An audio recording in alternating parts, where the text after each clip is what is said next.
Señor Altísimo, gracias Señor por permitirnos, Señor, estar aquí esta mañana para estar haciendo el estudio, Señor, de tu palabra. Te doy gracias porque mediante este espacio, Señor, tenemos la oportunidad de leer, Señor, estas historias, Señor, que son de gran bendición para nuestras vidas, de las cuales podemos, Señor, aprender y sacar bastantes cosas, Señor, para nuestra vida diaria. Te pido, Señor, que seas bendiciendo esto que estamos estudiando, Señor, que sea ayudándonos, Señor, quizás a cambiar, Señor, las maneras que hacemos las cosas, Señor, y también que sea, Señor, nutriéndonos para que también tengamos más crecimiento espiritual. Tenemos, Señor, también en tus manos los hermanos que por diversas razones no nos están acompañando el día de hoy. Te pido que los seas ayudando, si vienen en el camino, trayéndolos con bien, Señor, y si por alguna razón, Señor, no han podido venir, ya sea por salud o por desánimo, ayúdalos, Señor, y anímanos. Te damos, Señor, muchas gracias por todo y te lo ponemos, Señor, en tus manos, en el nombre de Jesucristo. Amén. Listo, entonces así rápido recordemos que Samuel fue el último juez y justamente el día de hoy vamos a estar estudiando esos últimos momentos en los que él servía como la persona a la que todo el mundo iba a consultar, ¿cierto? También sabemos de que la historia acontece a partir del año 1103 y obviamente como es antes de Cristo se va volviendo, entonces vamos desde el 1103 como hasta el año 1000, antecitos del año 1000. También incluye el periodo del reinado del rey Saúl, que justamente empieza a partir del pasaje de hoy. Y recordemos de que antes, ¿cierto? En la época de los jueces, cada tribu tenía una región, ¿cierto? Y todos estaban repartidos. Recordemos que la tribu de Benjamín es la más chiquitica, ¿cierto? Bueno, sí es de la más chiquitica. Saúl también es muy pequeñito. Pero justamente el territorio que le tocaba a Benjamín es donde queda hoy Jerusalén, ¿cierto? Entonces era como el centro, ¿sí? Y este mapa a partir de hoy vamos a empezar a utilizar un poquito más porque tiene muchas puras flechitas y esas flechitas son justamente los lugares por donde el rey Saúl tenía que pelear contra los enemigos, ¿sí? Entonces igual ahorita nos vamos a devolver un momentico para verlo con más calma. Y el día de hoy entonces vamos a ver no le cambié el título, perdón. La parte en la que vamos a ver los siguientes temas. No recuerdo cómo decía el título, pero bueno. Dice, Saúl triunfa sobre los amonitas, ¿cierto? Saúl triunfa sobre los amonitas. Samuel concluye su labor como juez y Samuel hace un llamado a la fidelidad. Y la verdad central que quiero que estemos pensando durante la clase dice lo siguiente, dice, Dios usa para bendición de otros a aquellos que confían en su Santo Espíritu y le sirven con fidelidad. Pero Dios usa para bendición a otros. Aquellos que confían en su Santo Espíritu. Y entonces vamos a empezar. El día de hoy vamos a estar viendo dos capítulos, el capítulo 11 y el capítulo 12. Ya ahorita al inicio del curso leímos una parte del capítulo 12, pero la historia de hoy empieza desde el capítulo 11. Recordemos de que la última parte en la que quedamos del capítulo 10 era que el pueblo se reunió en un lugar. ¿Recuerdan de pronto la ciudad donde se reunieron? Comienza por M. Mizpa. Estaban en Mizpa y resulta que el pueblo se reunió en Mizpa. Empezaron a hacer como, venga, por cada tribu, de las 12 tribus una, y de esa tribu las familias, esta familia, y de esa familia esta persona, y de esa persona, ¡pum!, salió Saúl. Y preguntaron, ¿y dónde está Saúl? No está, no aparece. Entonces preguntaron, ¿y dónde está Saúl? Juan, no, está aquí, ya está cerquita detrás de unos matorrales, y fueron y lo buscaron. ¿Eso qué significa? Que Saúl tenía susto. Tenía susto porque él decía, ¿cómo así que me van a poner como rey? Estaba paniqueado. Hasta de pronto. Se paniqueó Saúl. Eso, a pesar de que dice que Saúl era el más alto, o sea, usted ponía a toda la gente de pie y él salía así por encima. Y era hermoso, dice la palabra. Sí. Era bonito. Sí. Entonces, resulta que después de eso, entonces ya el pueblo dijo, es que este va a ser nuestro rey. Entonces lo proclamaron como rey, pero ¿qué pasó? Lo hicieron en Mizpa. Y ese sitio es importante, vamos a ver por qué. Pero hubo algunos, y vamos entonces a empezar desde el capítulo 10, desde el 26, sí. Y dice, y envió Samuel a todo el pueblo, cada uno a su casa. Saúl también se fue a su casa en Gabaa, y fueron con él los hombres de guerra cuyos corazones Dios había tocado. ¿Eso qué quiere decir? Que a partir de ahí, ya Samuel tenía como una guarnición. Saúl tenía una guarnición, y a partir de ahí él iba a empezar a armar el reino, ¿cierto? Obviamente un reino no empieza de un día para otro, no es como que automáticamente usted es el rey, sobre todo entendiendo que institucionalmente, pues eso era algo muy nuevo, había que construirlo. Pero entonces dice el 27, digo, pero algunos perversos dijeron, ¿cómo nos ha de salvar este? Y le tuvieron en poco y no le trajeron presente, más él disimuló. Entonces, ¿qué pasa?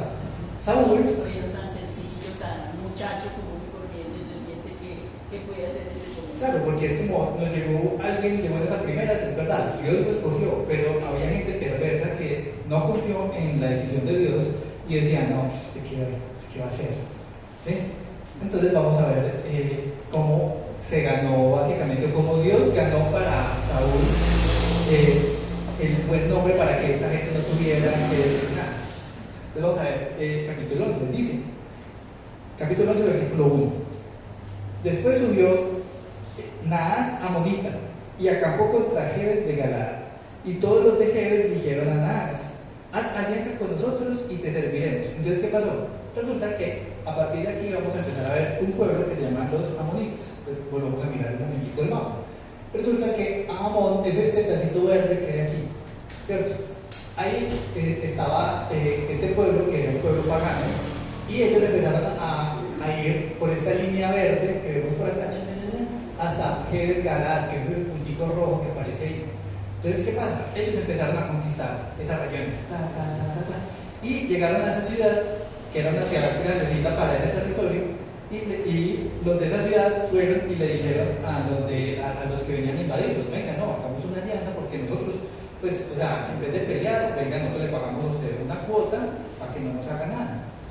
Entonces vamos a ver qué dice el versículo 2, dice, y Naas amonita le respondió, con esta condición haré alianza con vosotros. Oh, pues, esta es la condición, es que cuando uno va a negociar, hay gente que negocia porque no, o sea, es una negociación que no quiere negociación. ¿Sí? Dice que cada uno de todos vosotros saque el ojo derecho y ponga esta afrenta sobre todo Israel. O sea, les digo como, listo, entonces sáquense un ojo. Eso tiene varias cosas. Uno, primero, es algo muy terrible, eso es una cosa sanguinaria. Segundo, cuando usted queda tuerto, No me caso. o sea, eso afecta, porque cuando usted sabe que a qué distancia está algo, es porque se tiene dos ojos. Cuando usted tiene un ojo, es un poco más difícil determinar si algo está cerca o lejos. ¿Sí? Entonces, por ejemplo, imagínese usted andar en bicicleta con un solo ojo. O sea, bien hueco y usted dice, ese hueco está cerca. Entonces, es más difícil. Entonces, hay que renunciar a algo preciado. O sea, los ojos, las vistas, para cualquier persona son importantes. Y este hombre, de una forma irreverente, llega y sin medir le dice: listo, yo no alianza, pero cada uno de ustedes se me quita el ojo derecho.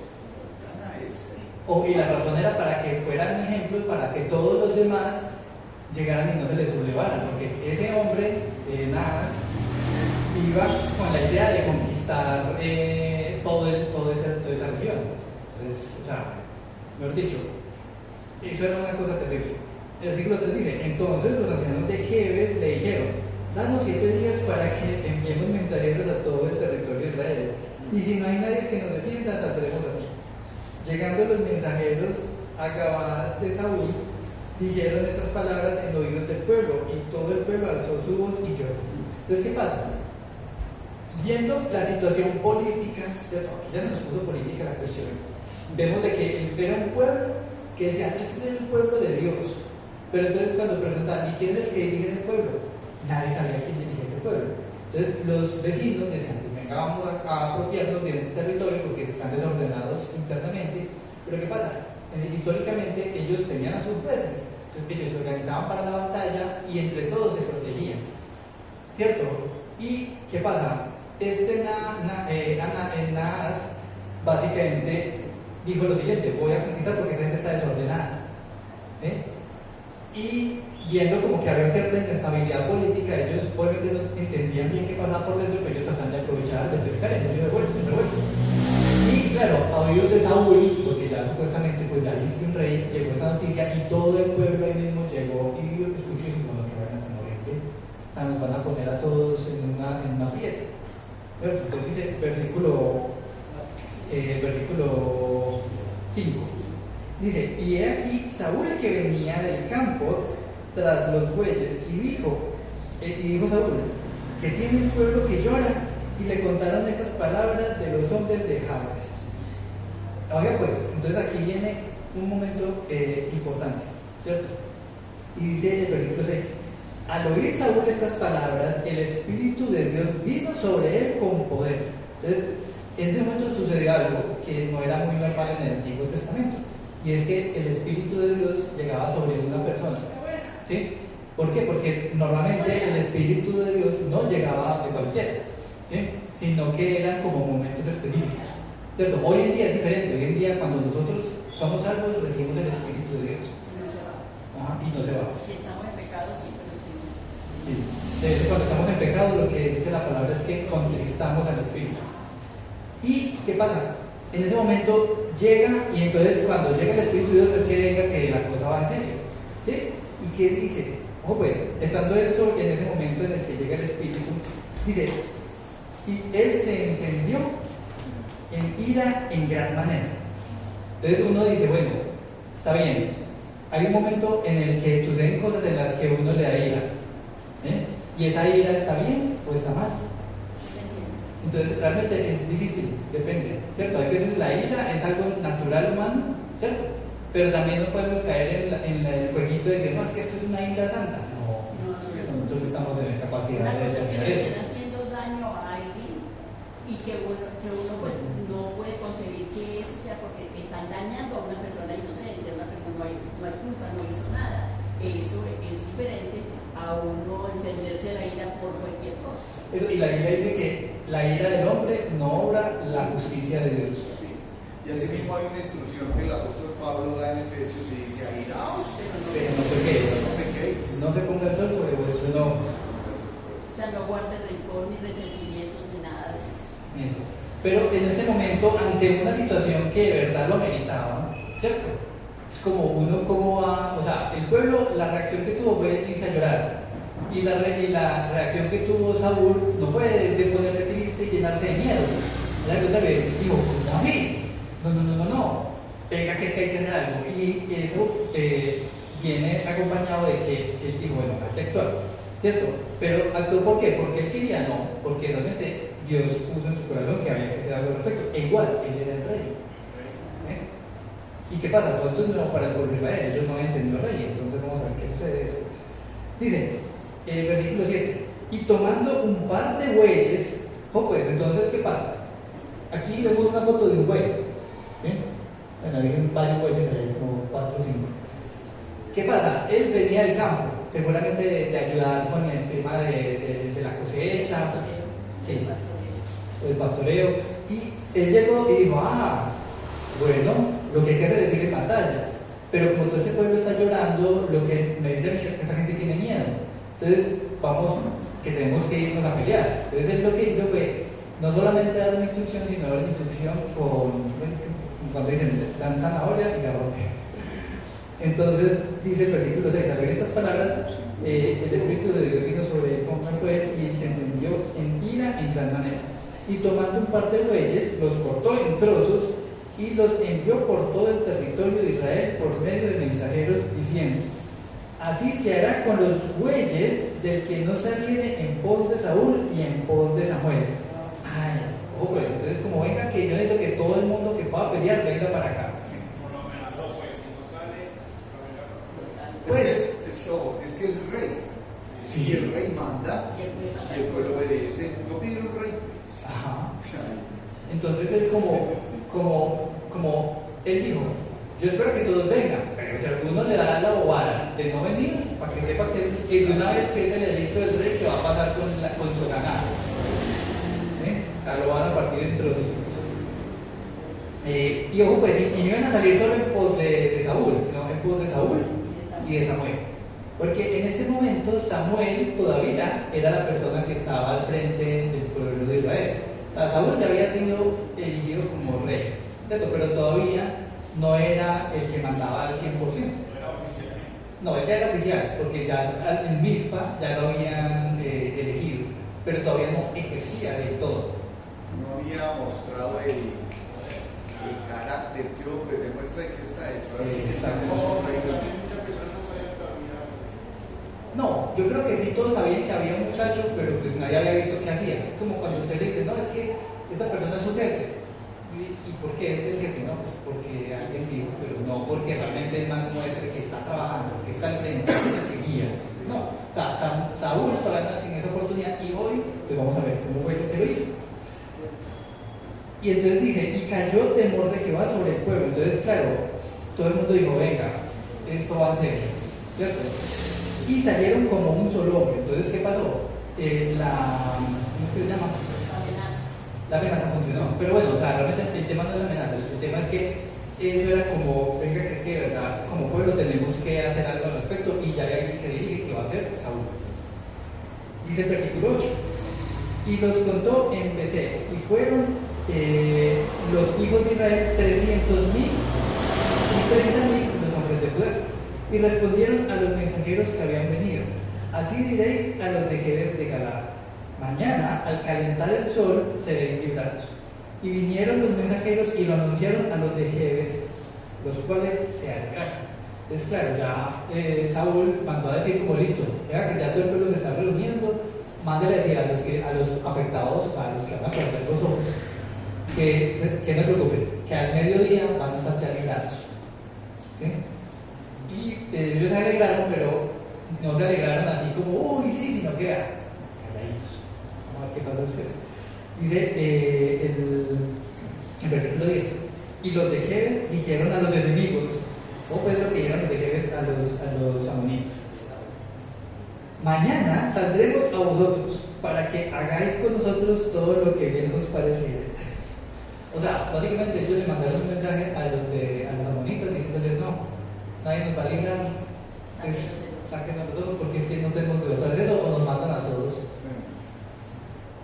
Y dice el 11: aconteció que al día siguiente dispuso Saúl al pueblo en 3 compañías. Es decir, si eran 330,000, entonces eran de 100,000, 110,000 por compañía, por compañía, por grupitos. por cuadrilla, Por cuadrillas. por combo, No, eso es por compañía. por ganar. Sí. Aconteció que al día siguiente dispuso Saúl al pueblo en 3 compañías y entraron en medio del campamento a la vigilia de la mañana, o sea, madrugados. E hirieron a los amonitas hasta que el día calentó. ¿Eso qué quiere decir? Los del pueblito le mandaron a decir que no, que vengan mañana y nos saquen los. Entonces estos ya estaban relajados y nada, pues la vamos a tener muy fácil. Esta gente se nos está entregando en bandeja. Y resulta que no. Y ellos llegaron y se acostaron tranquilos y a la madrugada les cogen las espadas y los empiezan a batallar. Y no eran poquitos, era bastante gente. ¿Sí? Y de hecho cuando uno va y mira, ahorita volvemos al mapa, es básicamente que los rodearon. Y dice el 11 todavía. Dice la mañana y vieron a las amonitas hasta que el día calentó, o sea, más o menos hasta ahora, ya están cerquita del mediodía. Y los que quedaron fueron dispersos, de tal manera que no quedaron 2 de ellos juntos. Versículo 12. El pueblo entonces dijo a Samuel: ¿quiénes son los que decían: ha de reinar Saúl sobre nosotros? Danos estos hombres y los mataremos. Ay, ay, ay. O sea, esos que no habían, ¿cómo se dice? Creído, confiado. Que no le habían dado el honor a Saúl una vez que lo coronaron como rey. Es como, venga, que estos son unos sediciosos, de una vez venga, cojámoslos, porque es que esa gente son un problema. Eso dijo el pueblo. De hecho, eso humanamente es lo que uno diría y pensaría. Es como, estos no están con nosotros, entonces venga que estos después nos van a, una vez hacemos con ellos. Y resulta que no. Resulta que, vamos a ver qué pasa. El vínculo, entonces, sí, el 13, pero también es importante que eso se lo dieron a quién, a Samuel. Entonces, ¿quién respondió? Saúl. ¿Por qué? Porque es que Samuel ya iba de salida. O sea, a pesar de que Samuel seguramente tenía algo que decir, Saúl era el que tenía que empezar a responder. Sí, hay un tema de autoridad. A veces en el hogar está quién, la mamá y el papá. Y entonces los muchachos miran primero a quién, a la mamá o al papá. Ustedes a quién miran primero, a la mamá o al papá. La mamá. Lo dice a la mamá. Los que, bueno, y entonces uno dice, pero ¿quién tiene la autoridad? El papá.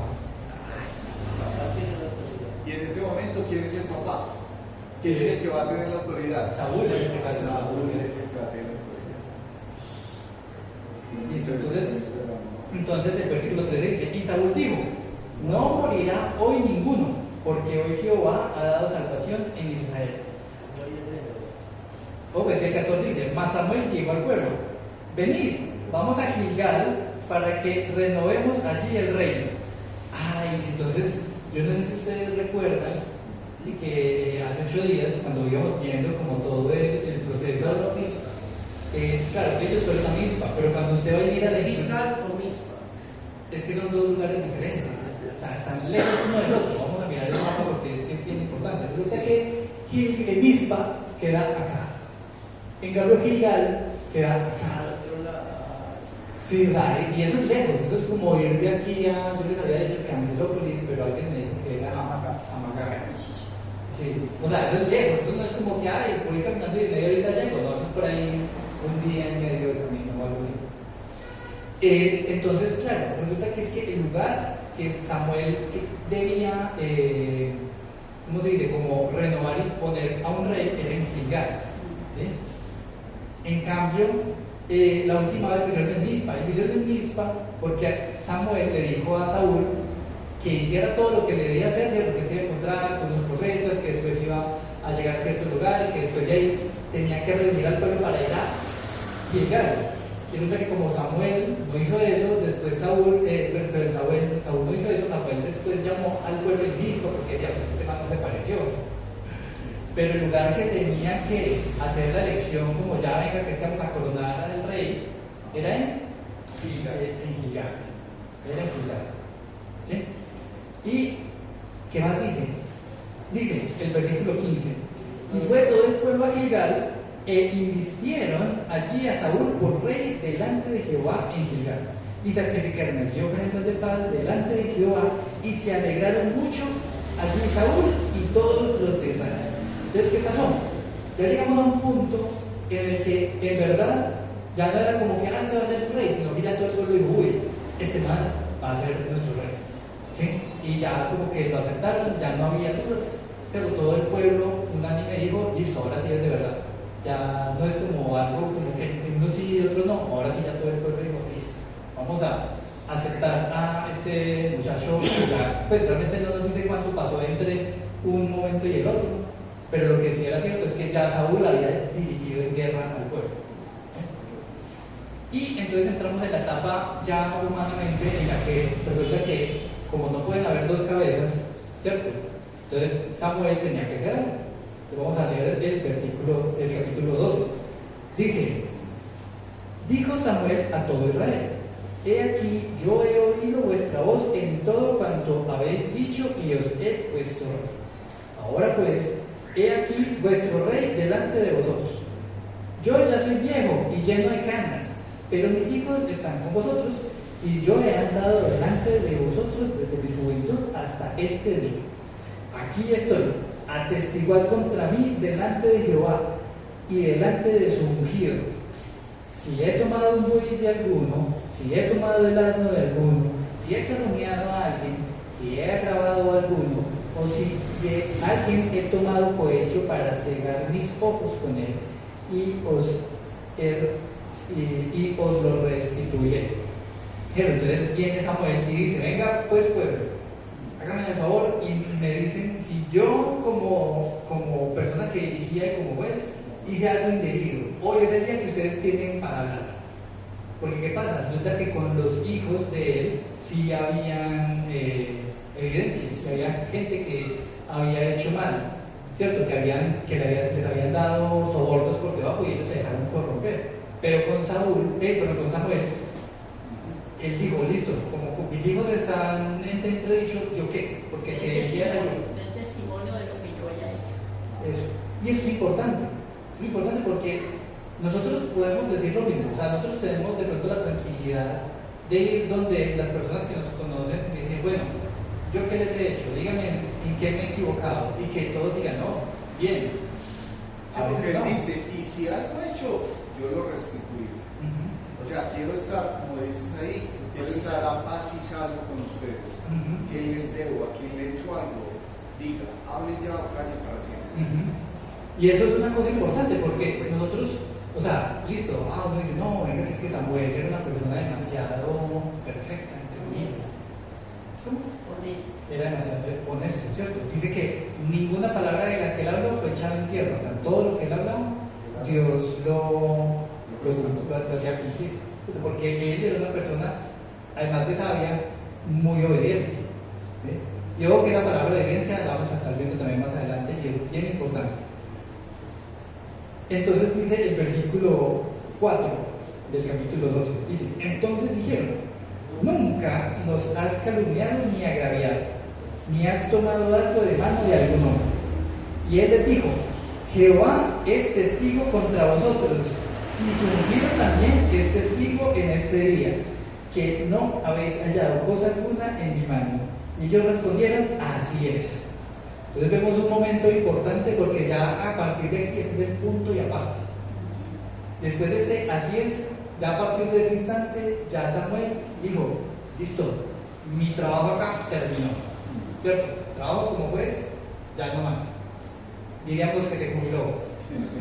Pero en realidad, una cosa es jubilarse del trabajo como juez y otra cosa es como guía espiritual del pueblo. Él siguió siendo la persona y el profeta que era. ¿Cierto? Porque vamos a ver que igual en lo que continúa, a pesar de que Saúl era el rey, Saúl procuraba pedir consejo de Samuel siempre que le era posible.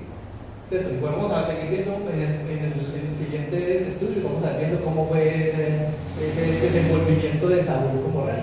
Pero lo que sí es cierto es que ya a nivel de trabajo, ya él dijo, listo, terminé, me voy a jubilar.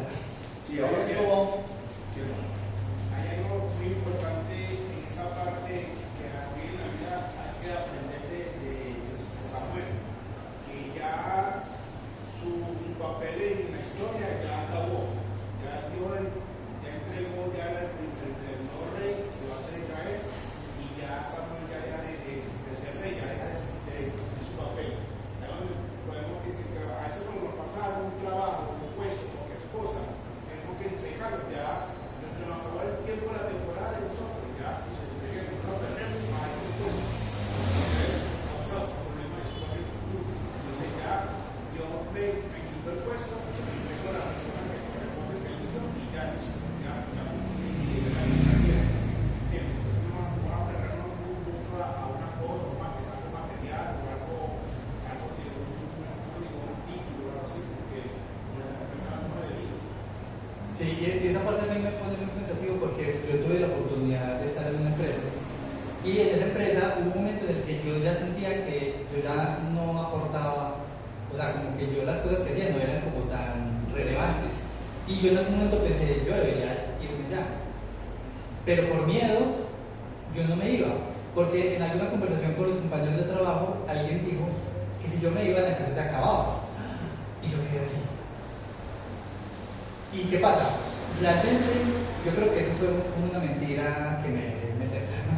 Porque lo cierto es que cuando uno confía en que Dios tiene el control de las cosas, realmente uno puede apersonarse y creer que es que yo soy importante para que las cosas continúen. Que soy indispensable. Exacto. No, porque Él tiene el control. ¿Cierto? Si Dios tiene el control de algo, Él mismo va a poner a las personas adecuadas. Y si uno ya sabe que uno en ese lugar, por ejemplo, en una empresa o algo de ese estilo, uno realmente ya no aporta, ya no está haciendo nada. Decir que uno va a darle el espacio a otra persona que sí va a actuar, eso es lo correcto. O sea, aferrarnos al poder no es algo que sea bíblico. Y hay algo, y es que, a ver, hay oficios, y hay oficios que requieren una responsabilidad. Por ejemplo, Fernando es operador, ¿cierto, Fer? Entonces la responsabilidad de Fernando es altísima.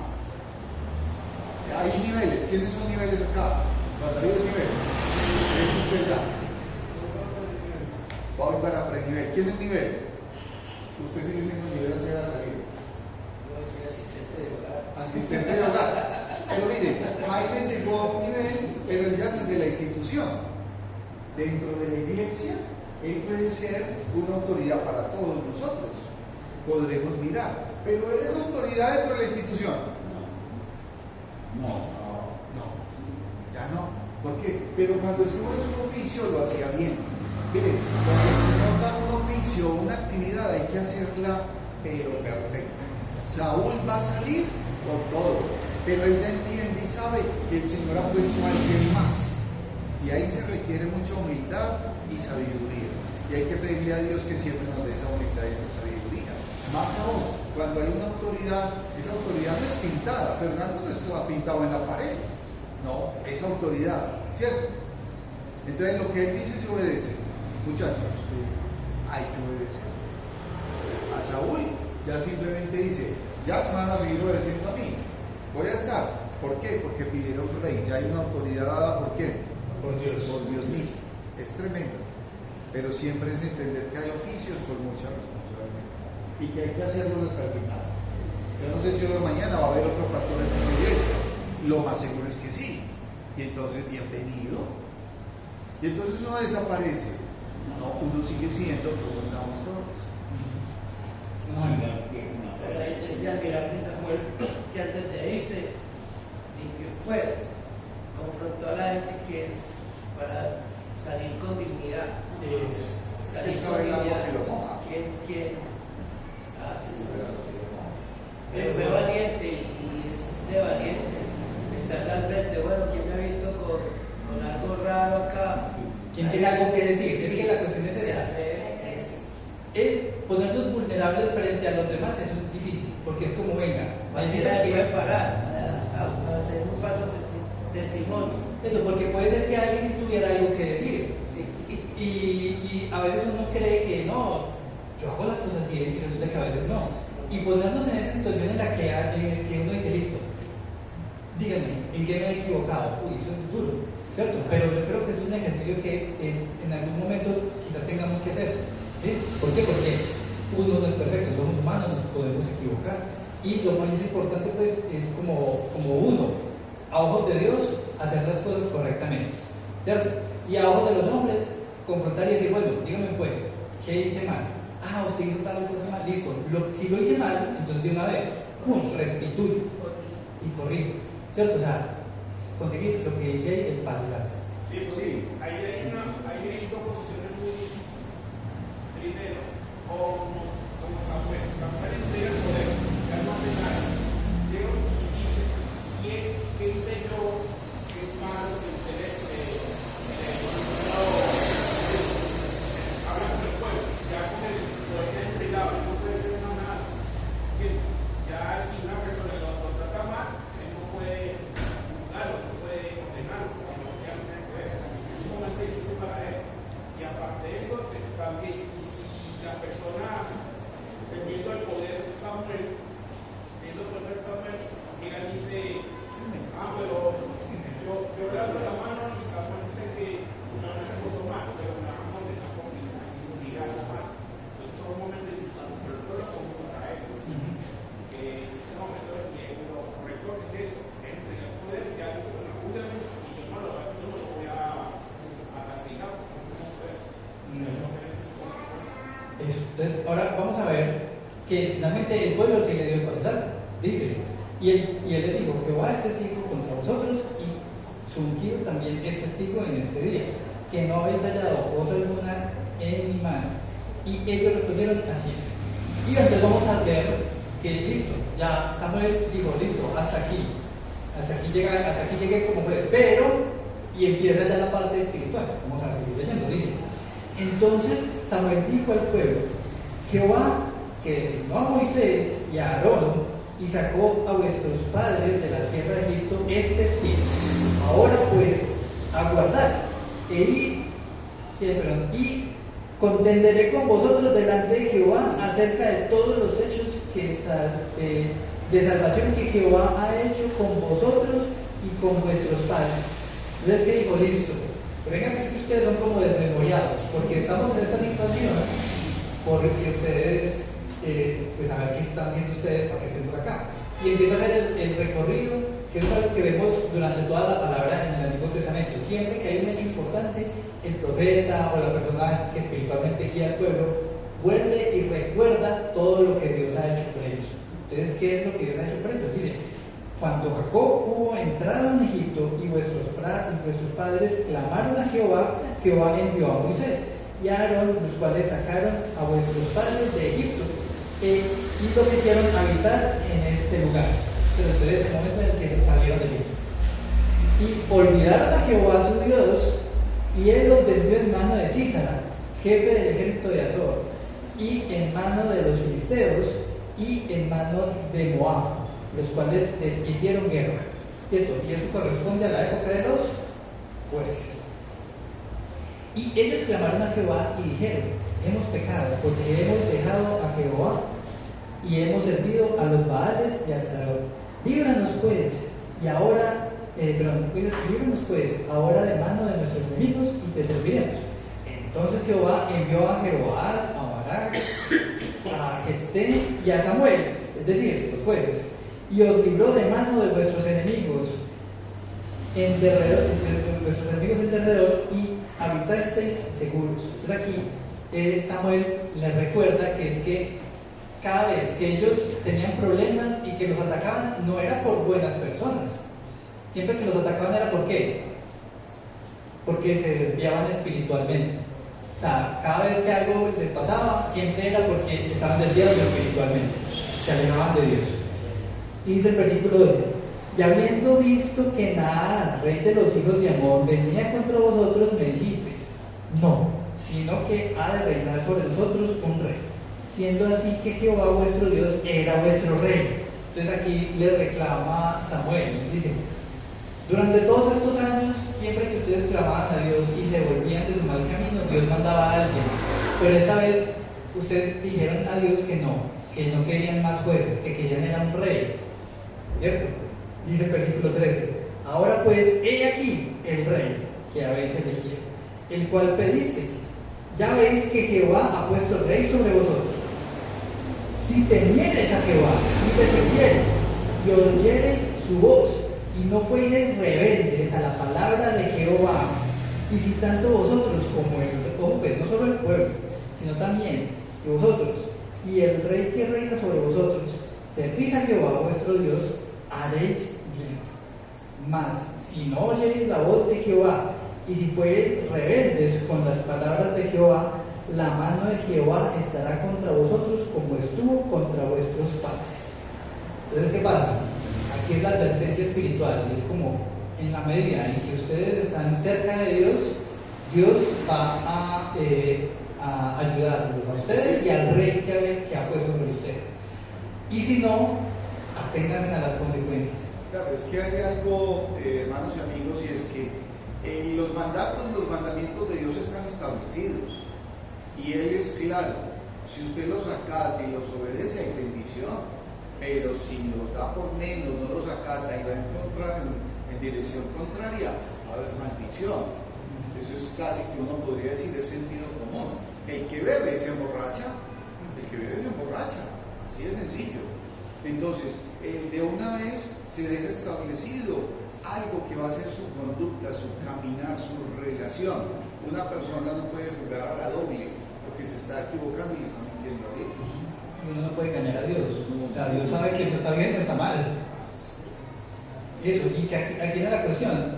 Samuel, así como todos los profetas antes que él, fueron insistentes en decirle al pueblo, miren el ejemplo de sus antepasados, ¿cierto? Si ustedes están pegados de Dios, Dios los bendice. Y en la medida en que se alejan y prefieren irse por otros caminos, ahí van a tener consecuencias, ¿cierto? Y sigamos leyendo, versículo 16. Dice, esperad aún una hora y mirad esta gran cosa que Jehová hará delante de vuestros ojos. Entonces, ¿qué pasa? Resulta que ahí Samuel les estaba dando, ¿cómo se dice? Una amonestación. Les estaba diciendo, oh pues, si se alejan, va a pasar esto. Y si son fieles, va a pasar esto. Pero una cosa es que lo diga y otra cosa es que lo demuestre, ¿cierto? Entonces, ¿qué pasa? Ese día Dios hizo algo que en realidad no es normal. Pues, o sea, es normal en esta época de la historia, y es hacerles un milagro. Vamos a leer qué tipo de milagro se le dice.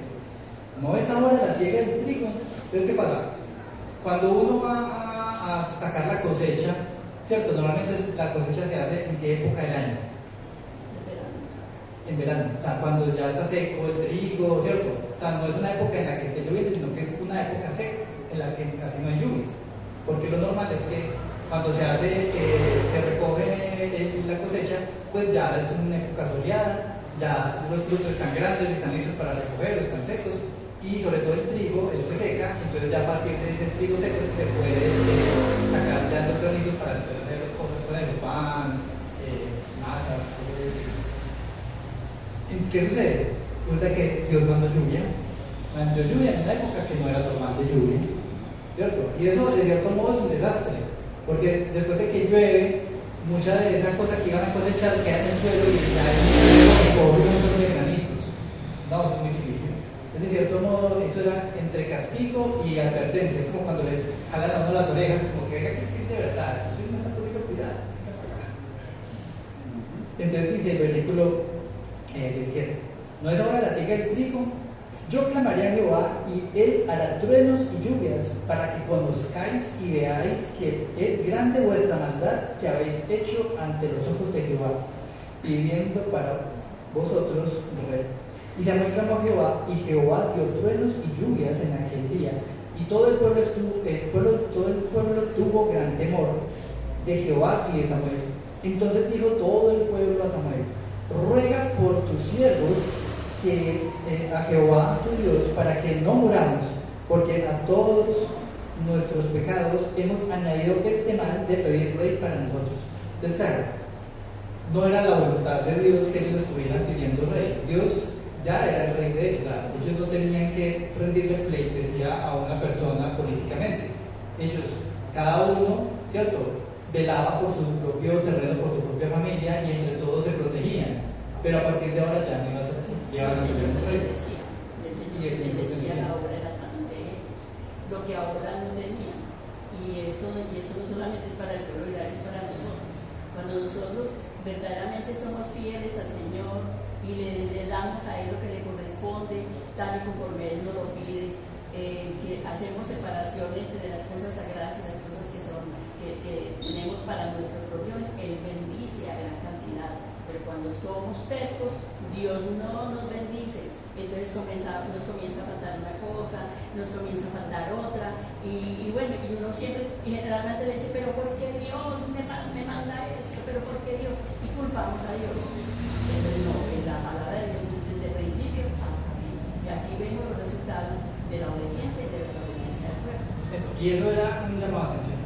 Sí, es bueno saber que hay una teocracia, ¿sí?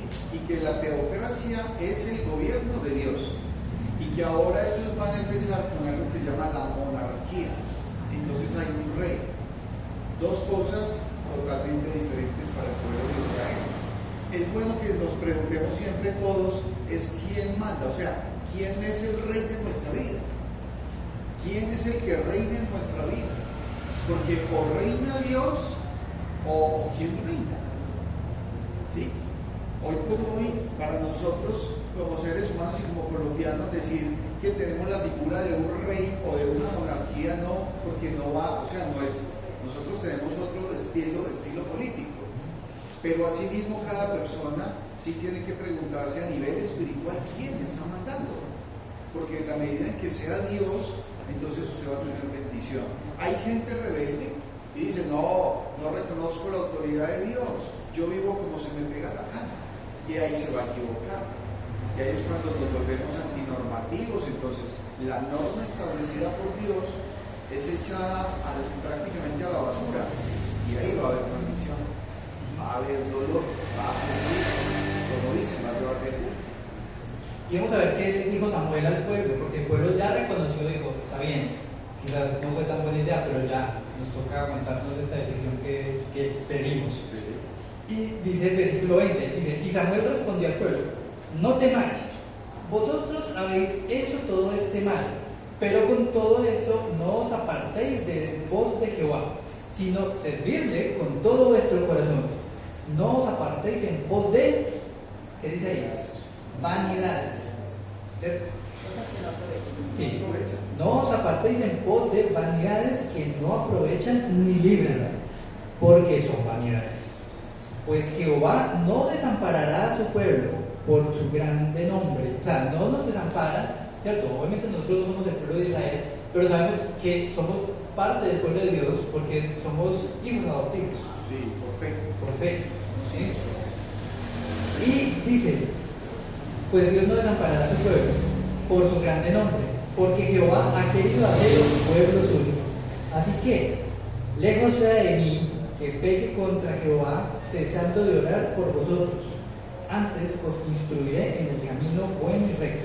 Entonces, aquí hay una cosa que me llamó mucho la atención, es la siguiente, y es que dice que, ¿qué pasaba si Samuel no oraba intercediendo por el pueblo? Eso para él se constituía en qué?